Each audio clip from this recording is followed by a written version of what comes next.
ভোটের মুখে গুলি চলল খড়গপুরে। গাড়ি থেকে ফেলে মারধর করা হলো তৃণমূল কাউন্সিলরের স্বামীকে। ভোটের মুখে গুলি চলল পশ্চিম মেদিনীপুর জেলা রেল শহর খড়গপুরে। জানিয়ে চাঞ্চল্য জেলা জুড়ে। ঘটনাক্রমে জানা যায়, এই দিন 7 সকালে নিজের বাচ্চাকে স্কুল ছেড়ে বাড়ি ফিরছিলেন খড়গপুর পৌরসভার 15 নম্বর ওয়ার্ডের প্রাক্তন তৃণমূল কংগ্রেসের কাউন্সিলর অঞ্জনা সাঁকরের স্বামী রঞ্জিত সাঁকরে। সেই সময় খড়গপুর জগন্নাথ মন্দির সংলগ্ন এলাকায় রাস্তার মধ্যেই তাকে লক্ষ্য করে শূন্য রাউন্ডে গুলি চালায় জনা 5 দুষ্কৃতী।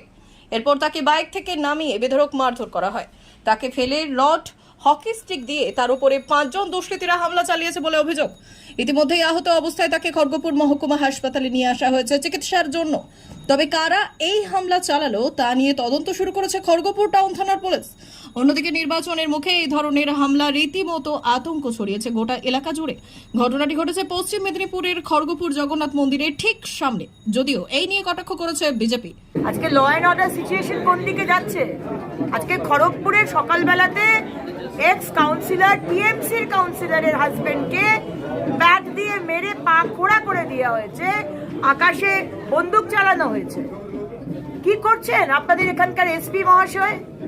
ধৃতিমান বাবু কি করছেন? নাকে সর্ষের তেল দিয়ে ঘুমোচ্ছেন, আর অভিষেক ব্যানার্জি আর মমতা ব্যানার্জি চাটুকারিতা করে যাচ্ছেন।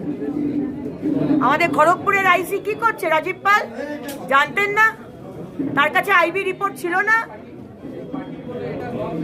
মাফিয়া আর অ্যান্টি সোশ্যালসের দ্বারা আজকে পশ্চিমবঙ্গের পুলিশ চালিত হয়। মেদিনীপুরের পুলিশ আজকে মাফিয়া আর অ্যান্টি সোশ্যালসের থেকে টাকা নেয়, তোলে।